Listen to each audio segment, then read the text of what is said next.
नमस्कार मेरे प्यारे बच्चों, महर्षि कंप्यूटर एजुकेशन यूट्यूब चैनल पर आपका स्वागत है।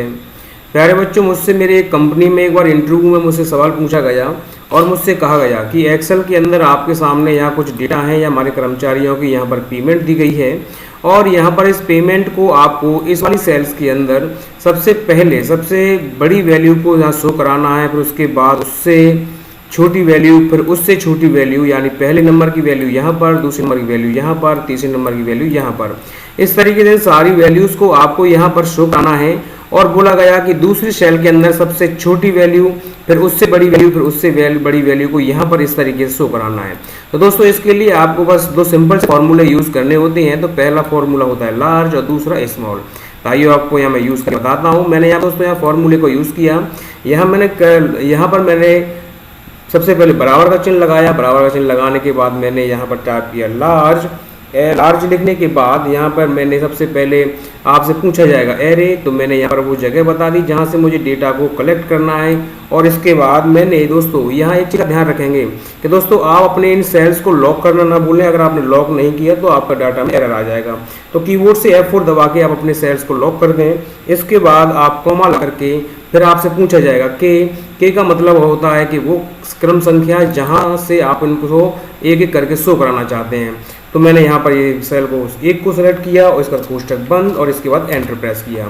तो दोस्तों आपने यहाँ आप देख रहे होंगे कि यहाँ सबसे बड़ी वैल्यू आपको दी गई सेल रेंज के अंदर से यहाँ पर डिस्प्ले हो जाती है। दोस्तों अब यहाँ प्लस, यहाँ पर कॉर्नर पर जाके जैसे प्लस का चिन्ह आए आप इसको ड्रैग कर दीजिए।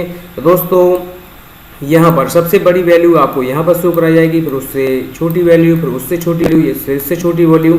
इस तरीके से आप पूरी डेटा को यहाँ पर शो करा सकते हैं। इसी प्रकार से दोस्तों अगर आपको यहाँ पर वैल्यूज़ के अंदर सबसे बड़ी वैल्यू जो यहाँ पर स्मॉल है, सबसे छोटी संख्या अगर शो करानी है तो सबसे पहले टाइप करेंगे बराबर, टाइप करेंगे स्मॉल। मैंने यहाँ स्मॉल लिखा। स्मॉल लिखने के बाद आप इसको फिर वही एरे बताएंगे। तो मैंने डेटा को यहाँ से इन डेटा के अंदर सबसे छोटी वैल्यू लेके आनी है, कॉमा लगा के फिर वही की मांगा जाएगा। क्रम संख्या मैंने यहीं से उठाया, मैंने कोष्ठक बंद किया, एंटर प्रेस किया। तो दोस्तों यहाँ पर सबसे छोटी वैल्यूज़ वो यहाँ आपके सामने शो कराया जा रहा है और मैंने डाटा को ड्रैग किया। तो यहाँ पर दोस्तों आप देख पा रहे होंगे, सॉरी दोस्तों यहाँ मैंने इसको लॉक नहीं कर पाया। मैं आपको फिर से एक बार इसको बता देता हूँ। मैंने सबसे पहले यहाँ पर बराबर लगाया, टाइप किया स्मॉल। स्मॉल लिखने के बाद मैंने रेंज दिया। रेंज को देने के बाद दोस्तों कीबोर्ड से F4 दबा के इसको लॉक किया एंड कॉमा, फिर मैंने के यानी क्रम संख्या दी, कोष्ठक बंद किया एंड एंटर प्रेस किया। दोस्तों एंटर प्रेस करने के बाद आप यहाँ देख पा रहे होंगे कि वो सेल वैल्यूज़ जो सबसे छोटी इस दिए गए डेटा में से आपको यहाँ पर दिखाई जा रही है। अगर दोस्तों आपने इसको भी ड्रैग किया तो यहाँ पे सबसे छोटी, फिर उससे बड़ी, फिर उससे बड़ी, फिर उससे बड़ी डेटा को यहाँ पर आसानी से शो करा दिया गया है। तो दोस्तों इस तरीके से आप अपने इंटरव्यू को दे करके इस समस्या का बड़ी आसानी समाधान निकाल सकते हैं। नमस्कार दोस्तों, जय हिंद।